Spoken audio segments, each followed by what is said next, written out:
Yes, from now on, this is being recorded. Okay, so let me start by the first thing that I think is one of the most important things, um, which is the Bible. Okay, can you see my screen? Sure. Yeah. Yes? Yes. Oh, okay.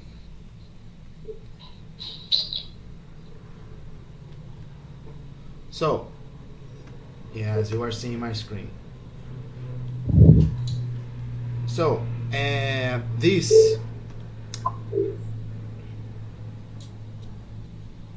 let me put, how can, okay.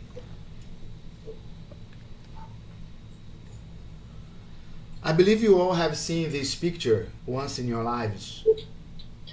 It is one of the most beautiful, I know, it is Michelangelo's, do you know the name of this?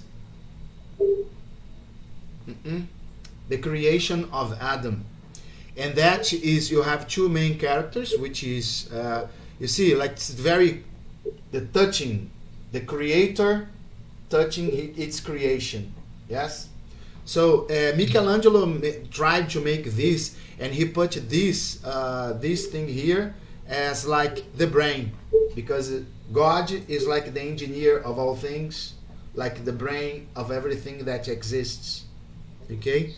So God touched his own creation. So far, so good? Yeah.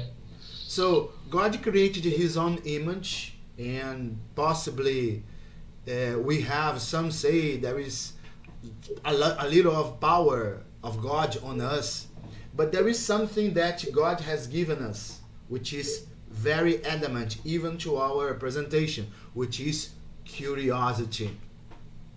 God gave us curiosity, and curiosity has made what we are, has taken us where, the problems in our lives, inventions, things like, imagine like a child. I think Irina has a child. How old is your child, Irina? He's 4 years old. So what can you tell about his curiosity? He wants to know what is it.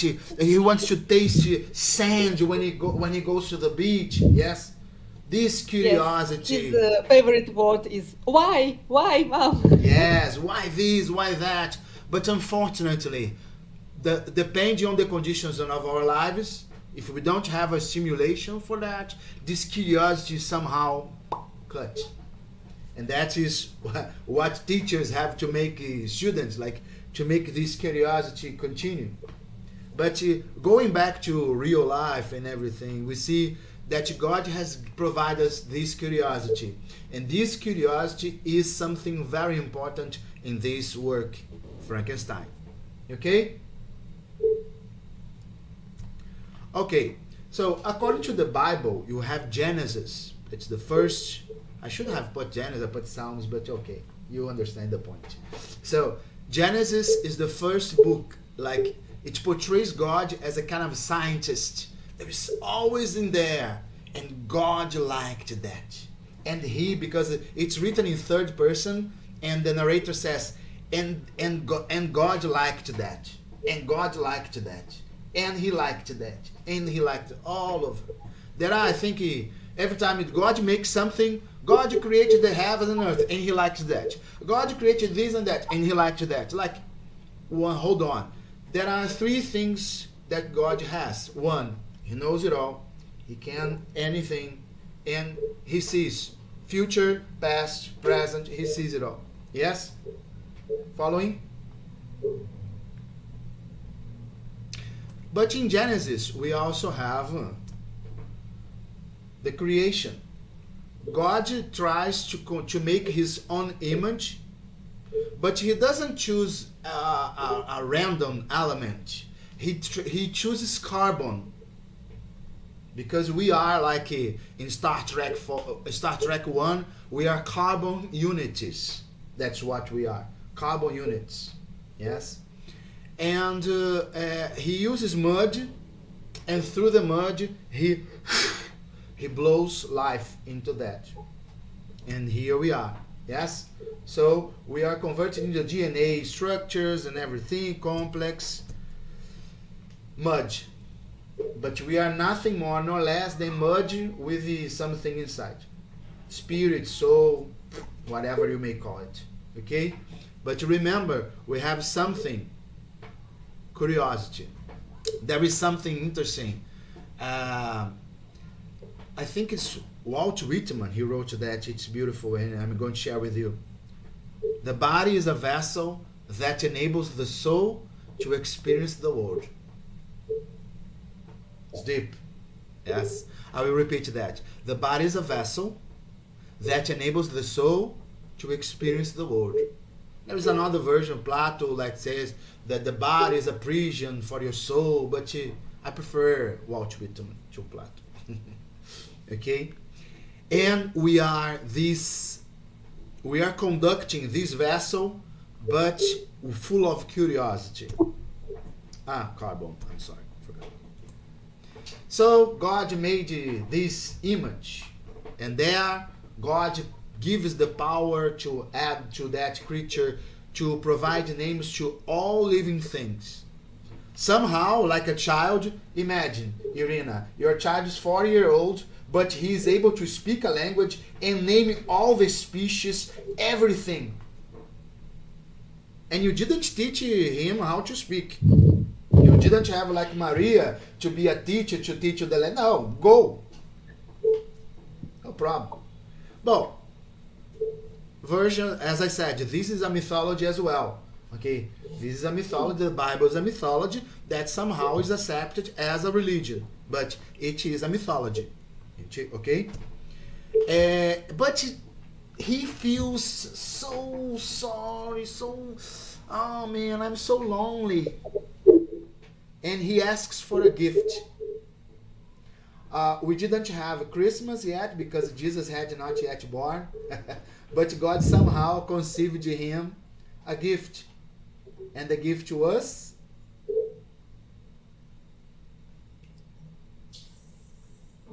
what? The woman, Eva. Yes. He didn't ask for a partner like another man to play, because usually you have a son, right, Irina? You have a son. Yeah. Well, if you have a son, the son will want to watch another son to play with, to play football. Yeah. You don't want a sister. Why? You want another brother to play, you know? But no. Why he want? I'll say someone had to decide. What gift am I going to give him? Another man? Or I'm going to be creative. I'm going to give him a girl, and he provides this girl with all the reproductive system, because he had given God has given Adam his reproductive system as well.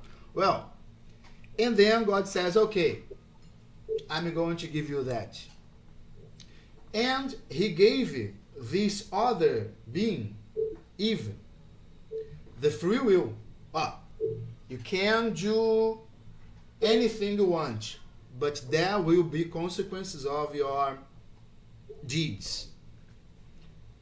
Remember, this is very important in the book, okay? You can do whatever you want. You can use a knife to cook, but you can use the knife to kill. Okay? You can, but you are going to be the master of your own attitudes. Whatever you want, you that's going to be, you are the one. And then he tells them, there is a tree that you cannot take the fruit from there. Irina, you tell your son. What's your son's name, Irina? Leonid. And you tell him, okay, Leonid. You say, don't touch here. He would say, okay, mom, but then he will touch it. Absolutely. Now, imagine that your son is living in a house like the size of Russia. There is a place he cannot touch. Do you think he is going to discover the place to touch? Never. But what do? You are a God. You know it all, future, present, past. You can all, yes, and you are everywhere. But what do? You tell your son and your daughter, don't, like with an animated GIF. Tick, tick, tick, tick. This no. We are curious. We want that. God gave us that. But God also gave us free will. There will be consequences. And then what happens? We all know the rest of the story. Who takes the forbidden fruit? The man? No. Let's put the women. Because the women are the weaker. Because remember, this is a patriarchal world. A God is a man, sends his son. The woman is a gift. You see? So it's very not matriarchal, it's patriarchal world. This is patriarchal. And then, of course, it is Eve who gives the fruit, who first is weak because she cannot understand that is a plot made from the devil to make them weak. No? And she then offers to Adam. She is the reason why they were expelled from paradise. Okay? And that is everything that I can talk about the Bible. Okay? There is more, but I think that I can stop here. Do you guys have any questions? No questions? What about the snake? The snake who tells Eve to eat the apple. Maybe it was think about this. Yes, some people say that there is a reason why, because the snake was like wisdom. The inner wisdom of the people, like, go, do it, you can. Why not? Tempting. Like when we started this, there is something trying to protect us. Oh, I'm nervous, I'm going to present this. But there is a part of us, come on, do it. That's the snake, Arthur. I'm telling you the truth. The snake maybe not, it's just a representative thing. But maybe we have a snake in our minds. And in fact, we have. There are other stories like Isaac Asimov. There is a Azazel, that's a devil, that is, and it's inside our mind, you know. Well, that's it. Let me go to the next one.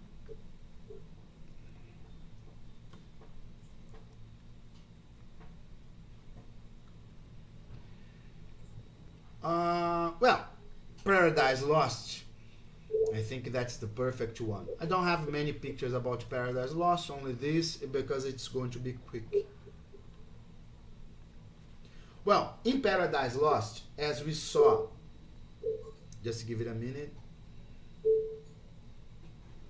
Okay. In Paradise Lost, you know the story that Lucifer was a beautiful angel, but patriarchal world, he was so jealous of the things, and also he was jealous of the creation of God, the man. And then he was somehow, okay, I don't want to be part of this anymore. And he goes alone. And some people say that the snake is the very representation of Lucifer. Like Milton, the guy who created that book, Paradise Lost, it is the book that the creature has. There will be one of the chapters that the creature will have this book with him. Okay?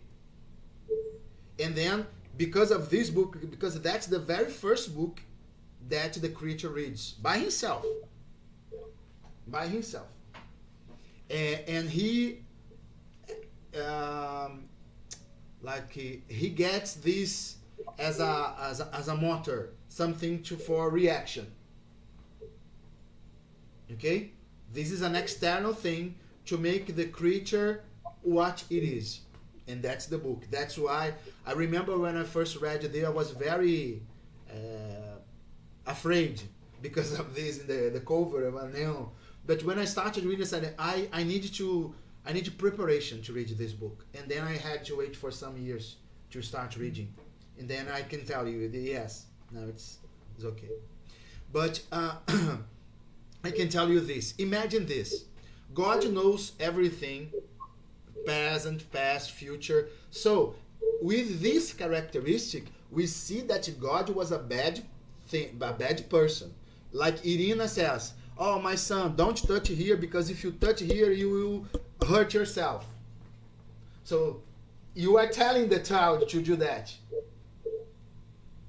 And that's what God did to Adam and Eve, because he knew that would happen. But Irina, as a good mother, she knows that she can, if I don't want my son to touch here, so I'm going to hide from my child, so that I'm going to protect. But God, no. God was a bad one, and he said, "Oh, this is bad, it's going to kill yourself, don't touch this." And of course. And when Adam and Eve are expelled from paradise, there comes a guy. "Oh no, my friends, I don't know what happened to you. I can't believe God. No, he didn't do that with you. Come on, my friends, let's talk." He welcomes them outside the paradise and becomes their friend. And that's the very essence of Paradise Lost. And that's how dangerous this book is in the wrong hands. Because, as I said, this book, you will see in one chapter that the creature reads this book. And that's why it has to be spoken, and just after the Bible. Everything we are talking is not because I'm an atheist or because I don't believe in God. I believe in God. But it's because it is how dangerous it all can be. John Milton, it's no ordinary person. He was a priest. And he was trying to show how seductive, how amazing the other side can be. How tempting. Okay? And that's what he was trying to convey with this book. Questions? No? Okay. So. Oh, there was another picture. But I think, okay, well, I don't know why I put that picture. Let me see. As I said, my friends, eventually you will forget something. There are so many things to be here. So yes. Okay, and that's the picture where God, the angel of God, expels Adam and Eve from paradise. Okay, expels Adam and Eve from paradise, and that's the moment when Lucy comes and my friends, come on, and they are saying goodbye paradise, goodbye, bye bye. Yes, like is there a Big Brother version, Russian Big Brother version? Maria and Irina, is there a Big Brother version? Big Brother? Have you ever seen this Big Brother? No? I've never seen these pictures before. No. Big Brother TV program. But maybe there is a different name. It's a TV program. There all the people are in a house and there is a discussion. Then one of them have to leave. One of them has to leave. So that's exactly like a reality show. Yeah, right? Reality show. Yes. Okay. So they are leaving this reality show. Yeah. And they are saying goodbye. We here in Brazil we have the Big Brother Brazil. Yeah, they have Big Brother Brazil, but I think it's a reality show. Yeah. Anyhow. Okay. Oh.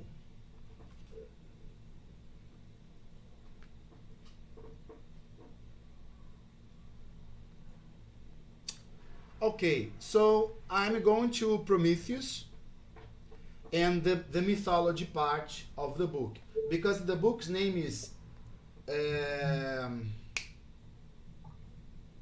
Frankenstein or Modern Prometheus. Okay? Frankenstein or Modern Prometheus. Well, Prometheus is the god that uses a lightning bolt as his main weapon, and that's very powerful. And Zeus is always angry, and that's the very image we have from God himself, because we use Prometheus.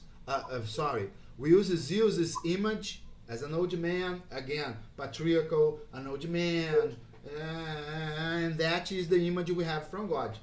That's the image we have from God. Deep inside our hearts, this is the image from God we have.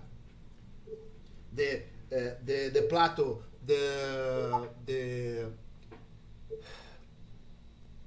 the word of representation. Like I show you a picture of a horse and say, that's not a horse. Yes, the word, the idea, the word of ideas. This is the idea representation we have from God. I say God is a woman. No, God's not a woman. Because of that. That's one of the reasons. Okay, so he used a lightning bolt. Some say lightning bolt when we have an insight. Oh, there is a lamp. Modern version is a lamp. But there was a moment when there was no lamp, and that was the one. Okay, like back someday, like 150 years in the past, you had an idea. I was struck by an idea. Struck. You were struck by lightning. Oh my God. You see? Poof. But God also asked this guy to make the humankind. His name is Prometheus. So Prometheus, in some stories, he's regarded as the one who somehow introduced humanity the way it is. And because he liked humanity so much, he wanted to give a gift like God to us.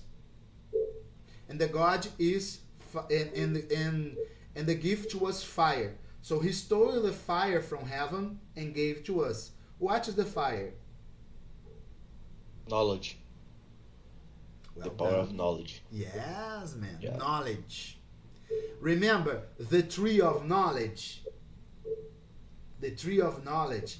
In one mythology, there is a representation as a fruit and a tree of knowledge. But here the representation is fire. Yes, fire. Fire transformed our lives. Yes. And that's why people say, Daniel, would you like to have a Japanese food? I said, no, I don't like. Prometheus died to go to become my okay, yeah, and I'm going to no raw. I like cooked things. Sorry, just okay. And because because he stole the fire from heaven, according to Raphael, and I also endorse that. It was knowledge. He paid for that. And every day, a giant bird comes to eat his liver. I think liver. Because the liver regenerates. And the next day is there again, and the bird eats that, and that was an eternal punishment. Until one day, one of the jobs of Heracles was to release him. But that's another story for another sunset. Well, after that, there is a part of the story. His brother, Epimetheus, because he wanted a brother to play, not a sister, like Adam. Just kidding. Just kidding. So, they were giving a gift. And what's the gift? It's Pandora. A gift to you, this woman, to bless your life. Remember, patriarchal word. And together with the woman, there is like when you send an email and there is an attachment, there was a box. Yeah, when you send an email to somebody, and there is Yeah. an attachment, and the email, the thing was a Pandora, and there was an attachment, the box. What's that? What was that in the box? All the sins of the world.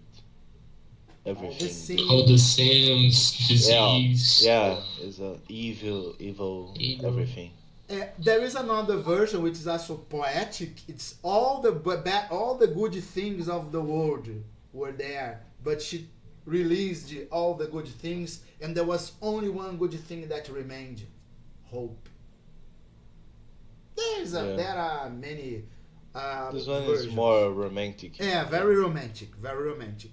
But you see, again, we have a woman as a symbol of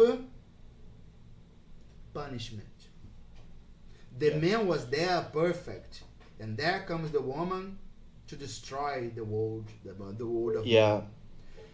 Again, my friends, this is a patriarchal view of creation, and it matches the Bible. Okay, when we read the book, we have to consider all this. Okay. Any questions? no question, just just a comment. What about like the version I know? It's like the gods. Zeus asked Prometheus, create some like people, like something to like pray for us, like this. And after that, Prometheus like, I love my creation, everything. So he stole the fire, the power of knowledge. And after that, of course, the punishment, everything. So the gods, the I don't know, the mother of fertility, Zeus, Zeus' wife, I think it's Hera, I don't know. And yeah, Hera create the woman for the man, yeah, for the man. And the woman has like a lot of stuff. But she's a beautiful woman, like with curiosity. That's why she opened the box, because she was curiosity. So it's the box of Pandora. We use this in Brazil. I already use this expression like, "Oh, please don't open this box. This is the box of Pandora." So yeah, this is today in the moment. It's a really good expression for some things like this. Yeah, And just this. yeah. And you said So comment. something beautiful, which is to the benefit of humankind. I don't care about the price. This is important because it's in the book twice. In the letters, Walter and Frankenstein. Twice. To the benefit of humankind, I don't care what's going to happen. I'm going to do that. Even if the price is my own life, I don't care. Yeah, I don't care how much it's going to cost me. If there is a price to pay, I will pay for that. But I will have humankind helped. They will be helped by me. Yes? Okay, so the rhyme of the ancient mariner. I know. Well, it is very big. I'm going to try to be as fast as I can. Okay. The rhyme of the ancient mariner, immortalized by Iron Maiden. Like, there is an ancient mariner, and he stops one of the three. It's a but it's a very nice story, and I think Maria is going to talk about that, the Gothic romanticism. I'm just going to go a little for that. This is a poem that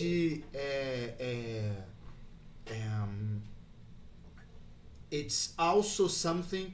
There is something that's called literature intertextuality, when one work uses another work in the story, and Frankenstein is one of these things. Like, there is the rhyme of the ancient mariner there, I can't recall all the moments, but I think more than three, I guess.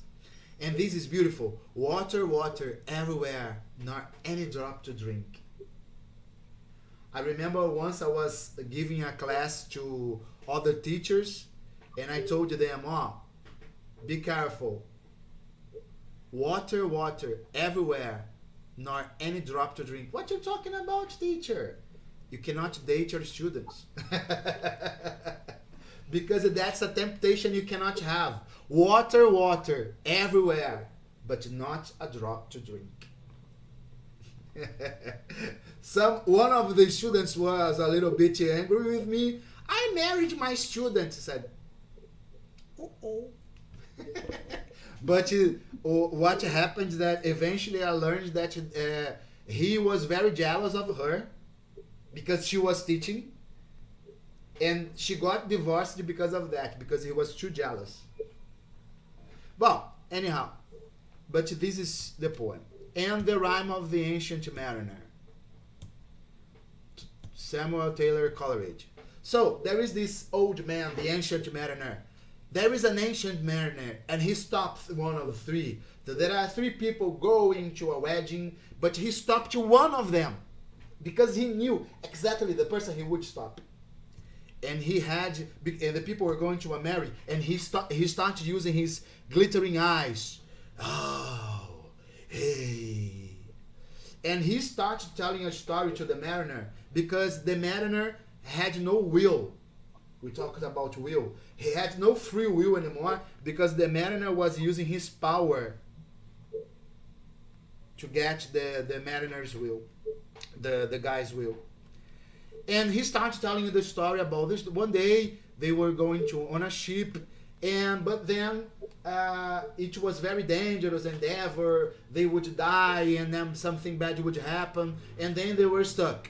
The ice was here. The ice was there. The ice was all around. It cracked and ground and rolled and howled like noises in a swamp. And at length comes an albatross. Out of the fog it came. And we hailed that as a Christian soul. Now, and in a Christian soul, we hailed in God's name. Like, God sent an albatross to save us. And everybody cheered, yay! And they started following the albatross. And the albatross led them to a very nice place, but suddenly they were stuck again. It was a very hot place. And they said, and the mariner, okay, I am going to kill the albatross. And he kills the albatross, and everybody cheers. Ah, ancient mariner, ancient mariner. Ancient mariner saved us. But that was a bad consequence. Despite all the mariners cheering, the ancient mariner, I think I did a hellish thing. That was not good, to kill the albatross. And the water was here. Water, water everywhere, and all the bones did shrink. Water, water everywhere, not any drop to drink. You see? So they are stuck in the middle of nowhere, in the middle of nowhere. And there is water, but you cannot drink because salt water. Everybody knows you drink salt water, you die.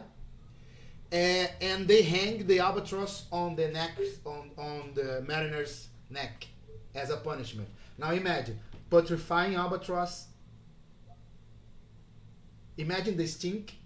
I hope he had COVID and got no smell like me. Because I cannot smell now. I can't smell anything. But wow, it might have been very, very bad. And he was sentenced to be, he had to be on somewhere on the ship to see what was happening.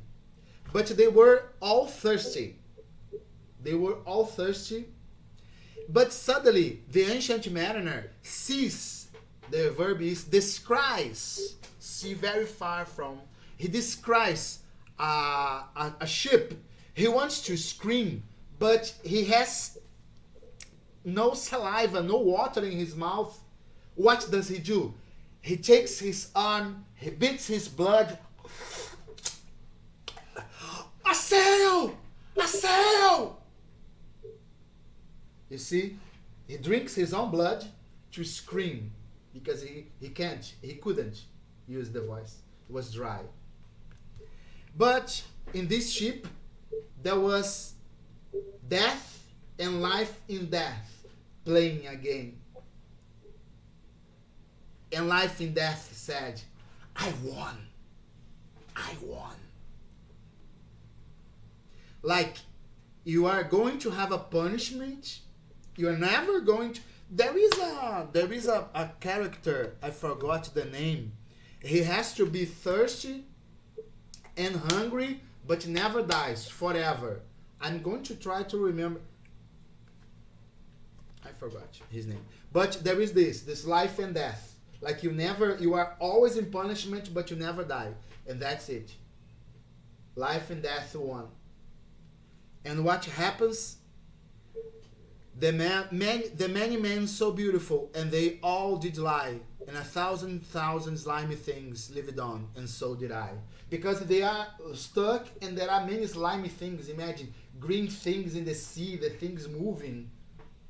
And then the mariner sees all the sailors dying, and when they die, their souls go like this, shoo, shoo, shoo, and the dead body falls on the ship, and the mariner has to see all of them dying.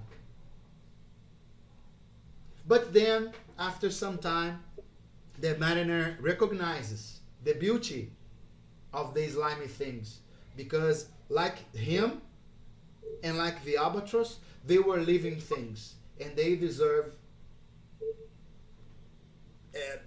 Why should I say this is bad? This was a God's creation, as was I. All happy living things, no tongue their beauty might declare. A spring of love gushed from my heart, and I blessed them unaware. Sure, my kind saint took pity of me, and I blessed them unaware. So, two angels, in that moment, there is a rain. Rain. And the mariner starts drinking from the rain. Oh my God, I was blessed. And the albatross fell off.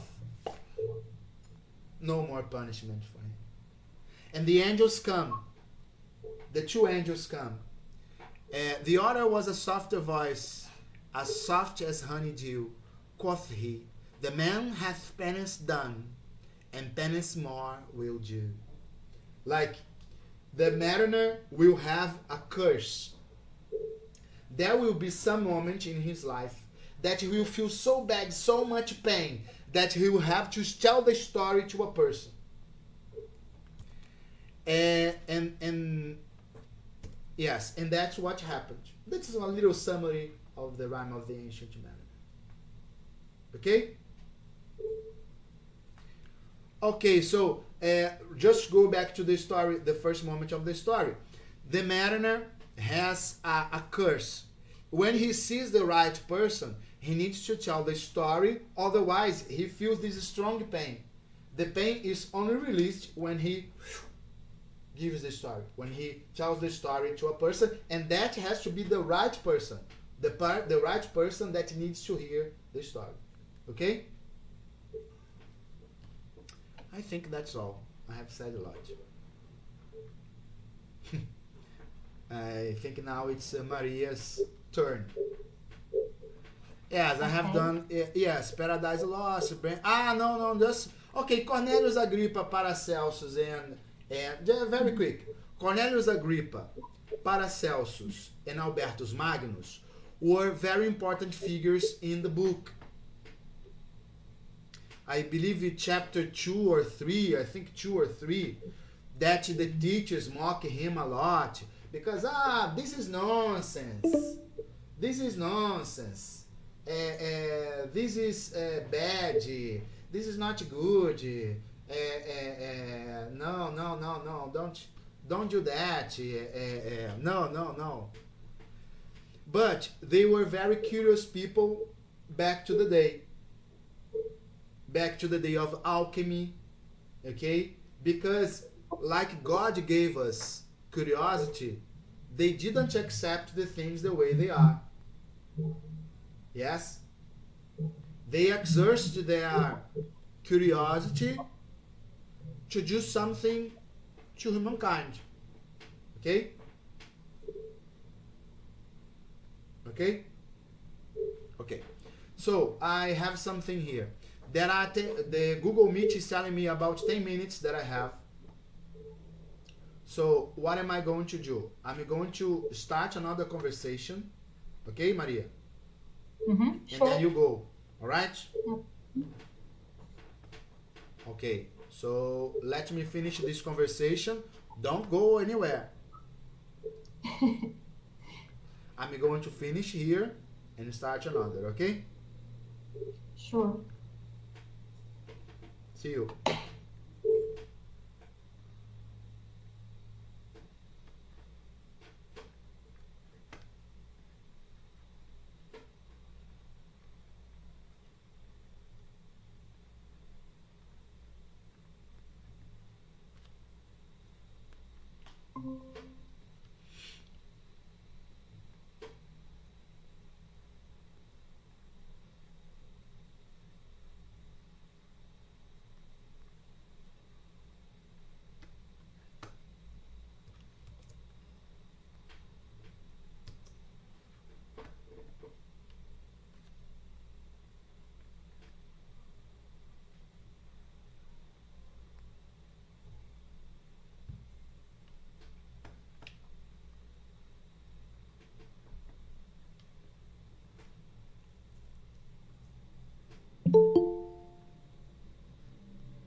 Hey, welcome back.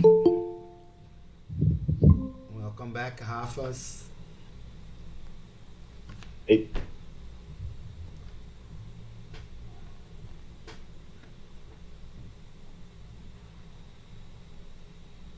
Maybe it would be interesting for you that in English the first woman's name is Eve, but in Russian we call her Eva. Oh, Yeva. Eva. Yeah. Oh.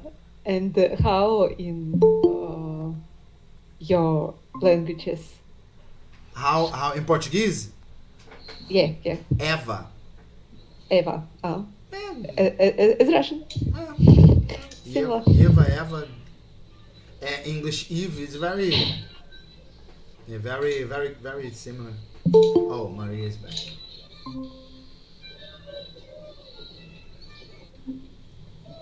Hey.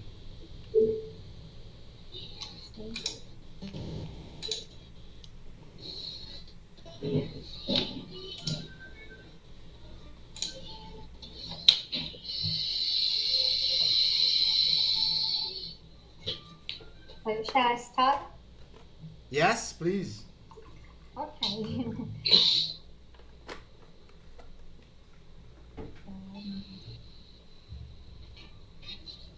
Trying to.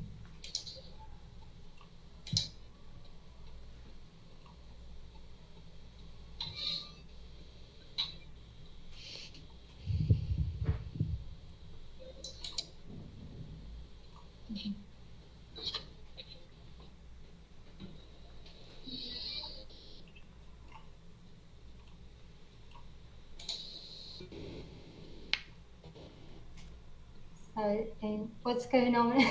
Yeah, there is an infinite. Okay. Uh-huh. Now, yeah, because you don't have two screens. So when you present, you are not going to see anybody. Okay. So let me try again. Sorry. Okay. When you present, you're not going to see anybody. That's the thing.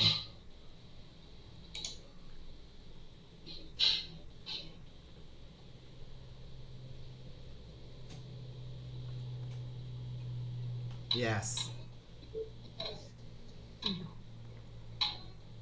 And you. So what can you see there, friends? Yes. Yeah. We can see. Ah. Put on presentation mode. So this is... Yes. So, can you see the presentation? The first slide? Yes. So I hope that it will work.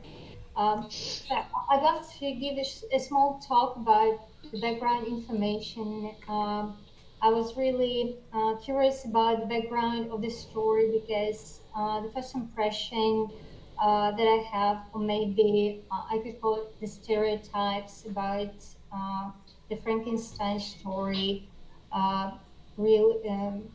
appeared really different when I got to know the background of this book. And let me just talk about it more.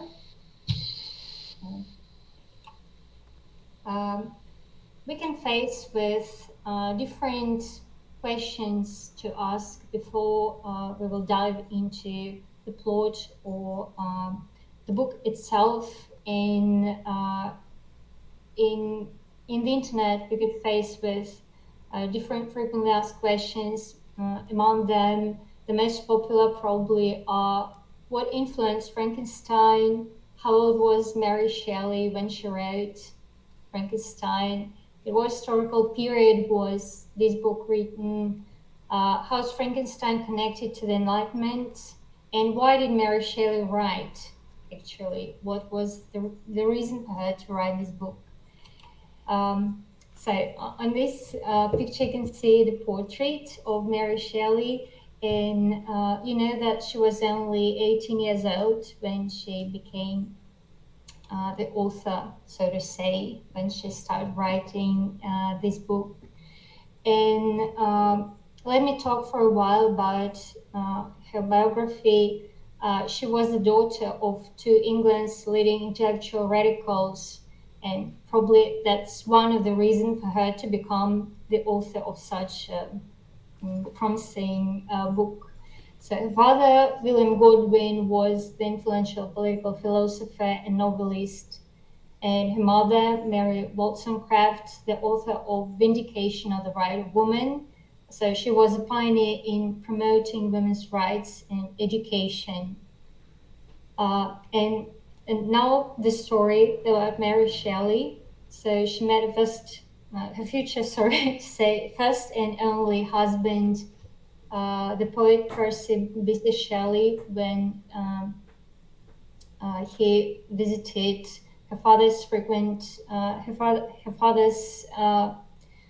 bookshop, and she was only 16 when she and Percy left to France.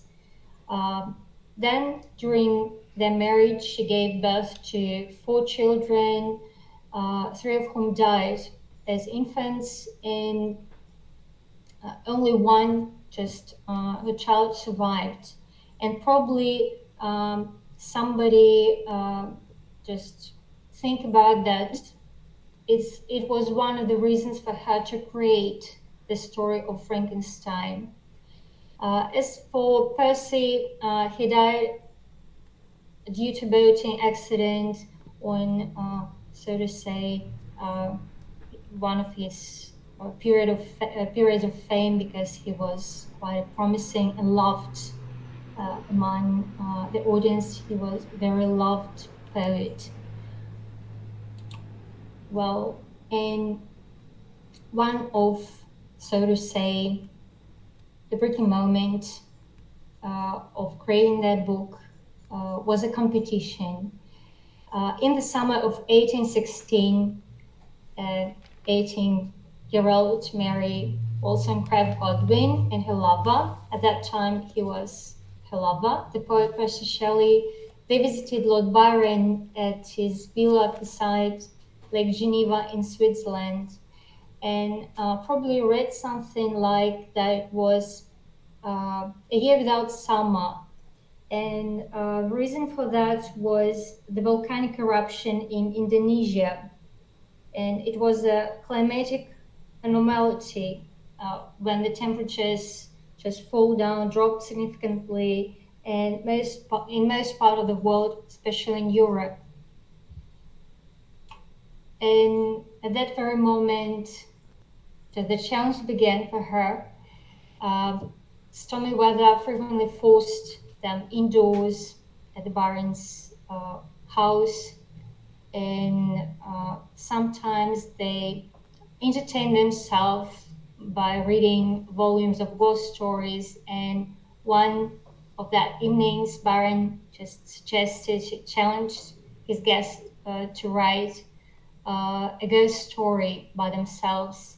And Mary's story inspired by a dream, and she just at that moment she created her main character. Well, at that days she couldn't think of an idea, but she heard the discussions of Byron and Percy of using electricity to create life artificially, and also one of the friends present at that time was Polidori. It was the doctor of Byron, and he also shared certain information and shared the experiences and experiments of the scientists of that time. So she was really curious and inspired probably by their ideas. And next day she started her work on the book, and a year later she had completed the novel, and the novel was first published in 1818 when Shelley was 19-year-old girl. So for now we may say that she was very young author. And one of the ideas about the creation of the book is that the main of Mary Shelley's aim was to just frighten the audience by the story. So probably it makes sense. But let us go further and talk for a while about the historical context, because it was the period when Frankenstein was created. It was a time period of significant social change, and the novel itself is a sort of transition from Enlightenment thinking to Romantic thinking, and it was just in the air in Europe at that time. And Shelley itself, she raised such important questions about morality, parenthood, and personal duty in her book. About the Enlightenment, few words. It was a historical period in Europe that lasted from approximately 1680s until the 1810s, and it was characterized by the explosion of progress in philosophy and sciences, as well as political ideologies like rationalism, scientific progress, some new ideas, and the sense was that human progress was unstoppable, and in the future just the man is the owner, and the man itself could create everything around, and new kind of sciences, new forms of government was just wide open at that time. And speaking about the book itself, we can say that these ideas were notably the novel's central premise, and Victor Frankenstein's desire to conquer nature and to advance humanity through science are very firmly rooted in Enlightenment thinking. And as far as you already know, because you've read the book, Victor builds a body out of parts of corpses and even parts of dead horses, and then bring everything to life. However, what happened next is not what might happen in a book more willing to celebrate Enlightenment era thinking, because we may say that the book is the transition from one era to another, from one ideas to another ideas. And it was transition to Romanticism. And speaking about the period, the historical period when it was created, we may be sure that Romanticism was a literary, artistic, and philosophical movement, and it began in late 18th century and continued by the middle of the 19th century. And as for Romanticism, it was a sort of rebellion against Enlightenment ideas that were starting to seem too traditional and restrictive. And Romantics were interested in individual subjective experience, intense emotions, beauty and sublime, power of imagination, aesthetic experience, and lots of many romantic writers, poets, whatever. So they write about love, sex, death, dreams, and power of nature. Well,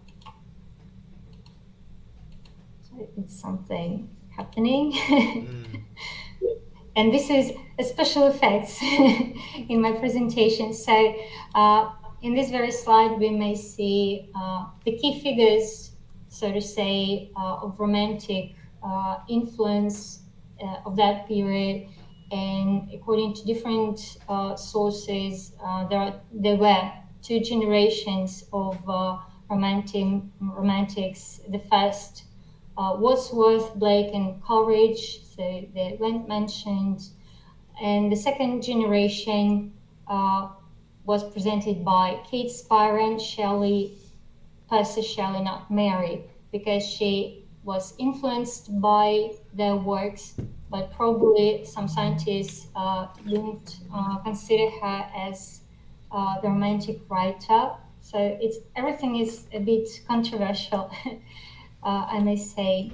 But anyway, we could see lots of layers, so to say, lots of layers in the book, because her writing style is rather rich and complex.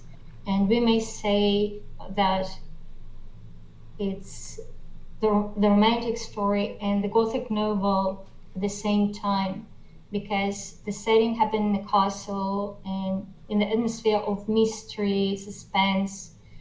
We can see different supernatural and inexplicable events. And as for the Gothic elements, we may face with overthrow emotions, women in distress, women threatened by a powerful, impulsive, and tyrannical male, and lots of gloom and horror. And also we could find out lots of vocabulary related to the Gothic literature and Gothic terms. So in the end of my talk, I'd like to say just it's probably she didn't want to create the tale something supernatural. That's why probably she made her main character a scientist, and the scientist who built a man, and it was logical, so to say. And we may say that her work is a combination of Gothic elements and science at the same time. And the book itself is considered like the first science fiction work, literary work. And so for now, we could be sure that we could answer. There's frequently asked questions like, what influenced Frankenstein? Mm-hmm. So she was influenced, Mary Shelley was influenced by both Enlightenment and Romantic era thought. So, and she was really inspired by the ideas of Calvinism that she witnessed. So about her age, so she wrote when she was 18 years old, but the book was published, the first version, the first edition was published 2 years later. And we may say that she was a bit older when the second edition was published in 1831. And what's interesting, few changes were made in the second edition. So she had to face with different criticism about the first edition, first version of the book. And for example, she changed the woman which the main character married. So she made her like the adopted child, not the cousin, because in the side of that time, these ideas seemed very, so to say, not so good or welcomed idea. So she had to make certain changes in her book. Well, about the period, historical period, we may say that it was the end of the Enlightenment era and the beginning of the Romanticism and the peak of Romanticism. So probably that was the second reason that this book just very contemporary, so to say, because it reflects different eternal questions. How the Frankenstein connected to the Enlightenment? So we may say that it begins with Victor exposing Enlightenment era ideas of progress and science when he creates his creature, but later book has another turn to some romantic ideas. And the reason why Mary Shelley write this book, why did Mary Shelley write this book? She wrote Frankenstein as part of writing challenge between herself, husband, stepsister, Lord Byron, John Polidori, and she was really inspired by the experiments. Or probably the first reason for her to create it was just the desire to take this challenge and to scare the audience, because it was dark, so to say, dark summer, and she was inspired by this atmosphere around. So we could say a lot about the reasons, and that's just my personal opinion. Well, any questions, dear friends? Yes, I have. But you let your other people go. And Maria, you can stop sharing now, Okay. so that we can see each other. We can see Sorry. everyone. Yes. Wow. No questions. No, I just wanted to say that was an incredible way to, or incredible presentation to get a lot of inspirations for Frankenstein. I really liked it to know about it. I may say from my side that I was really inspired by this book, but the first step to it was made by learning the backgrounds and not the book itself. Yeah. Because as far as I've already mentioned, before diving into the plot, I had certain, so to say, stereotypes, and I associated this story with the celebration of the 31st of October, some story. But now I understand that this book is closer to the Bible than to that celebration. And I was really inspired by the biography of Mary Shelley in the movie that Daniel shared with me was stunning, so to say. I heard that you watched that movie. What movie? About Mary Shelley. Yeah, I shared that with you some time ago. And you know what's also interesting of my findings was that the English version, the English name for the movie is Mary Shelley, and I found the Russian translation, and we have it in our, so to say, internet resources, but the name was changed into something like A Beauty for the Beast is the Russian name for this film, but I don't agree with this translation totally, because it's not about the Beauty and the Beast, it's about the life of people of those times, inspired by everything around, and very creative and talented people, gifted people. So it's not the correct name for that film and for that story as well. I think Daniel wants to say something. Yeah. Very interesting what you said, but I have something to add to that. The beauty in the beast. Yeah. The beauty And in the beast. if I'm not wrong, Mary Shelley created the story of Frankenstein for how can I say?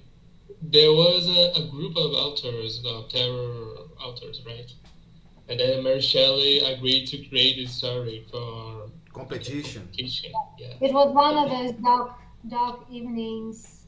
They were in the castle, and they were probably nothing to do. They wanted to entertain themselves, and they were surrounded by that ghost stories and the talks about the galvanism and creation And she was the only one who finished the story, right? yeah, Okay. Let me ask because you, others were distracted by something. let me tell you something to complement. First, I told you about what was this 150 years ago? What was it? I was Idea. an idea. I was what? Struck. Sure. And what strikes you with an idea? Lightning. Yes? Light. Oh. Enlightenment. Enlightenment. Enlightenment. Remember this, enlightenment. And this very symbol of enlightenment is like the thing, the lightning bolt. Yes?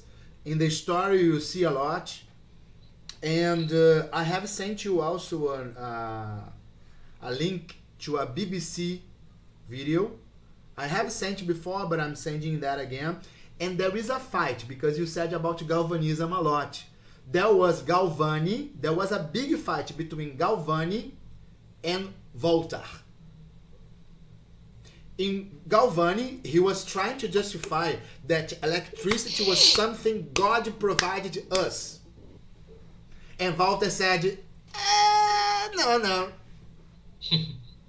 No, and he made lots of things in providing that God created, because they were trying to find why there is electricity in one thing, but in nature it's different. So there was this argument you are going to see in the video. It's fantastic. Who do you think won? The nature. Walter, maybe? Walter, Galvani, who won? Walter, I guess. Come on. I think Walter won. Walter. Who else goes to Walter or Galvani? Galvani. Nobody. Walter for me. Yes. That's why Voltaire. I'm sorry, Voltaire. Walter. That's Okay. why we have votes. Oh. We have votes because of Voltaire. Okay.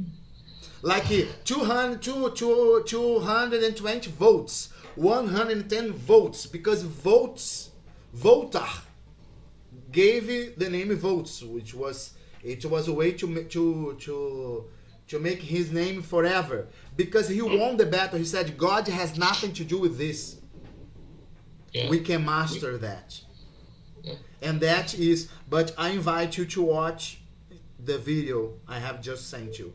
It is fantastic. So that's the link between lightning bolt, enlightenment, galvanism, and Galvani was forgotten forever. There is a process, I have to be honest. Galvani was an inventor. He was a man from the church. So he was always trying to. There was a moment in philosophy called scholastic philosophy. It was always in the hands of God. Santo Agostinho, in Portuguese is Agostinho. I don't know in English. There were many people related to church that were philosophers, and that it was called the scholastic philosophy moment. But then there comes the Enlightenment and tells God is dead. We are the ones. Yes, electricity, and then you have Nietzsche and other things. And remember, Victor uses electricity a lot, and the electricity symbol of idea, gift, and Prometheus. What is it? Fire. Fire. There is one episode that you see the fire and the lightning. And then this moment, remember that. There will be a moment that it comes in the story. And my God, she was a genius. She put there is a tree. Listen, remember that. There is a moment, tree, fire, and lightning. All at the same time. The three things of creation. She was a genius. She was a genius. And that's it. One more thing. Why romantic? Gothic, we understand. There is death. Why romantic? I think there is reading the book, I think we felt this emotional progress of our characters, you know. We have this strategy of his creation. So he initiates the book with this enlightening thought, and when he creates the thing he wants, becomes the tragedy of his creations, and his own creation begins to think about his own nature, about his own existence, and reason, you know. I think this perception of of emotional progress of our characters could be, I guess, to this romantic category for the book. Anybody else? Arthur talk beautiful. And he's wearing Iron Maiden. Now I see, man. Iron Maiden, respect. Yes, but let's see this. Romantic why? Remember, we are going to start the letters now. I think it's Arthur. And there is a romantic view. I don't care the price I pay. It's not important. If I have to pay with my life, I don't care. I have to help the humankind. Yeah. And this is the romantic audacity, we can call it. Yes, is a thing is gonna be in the book many times. Yes, so this is the romantic. Do what I want. From my point of view, I'm helping humankind, but you are not, or I don't know. We will see. Well, guys, let's have the 15 minutes break. Okay. Okay. See you in 15. See you. Bye. Bye. Bye.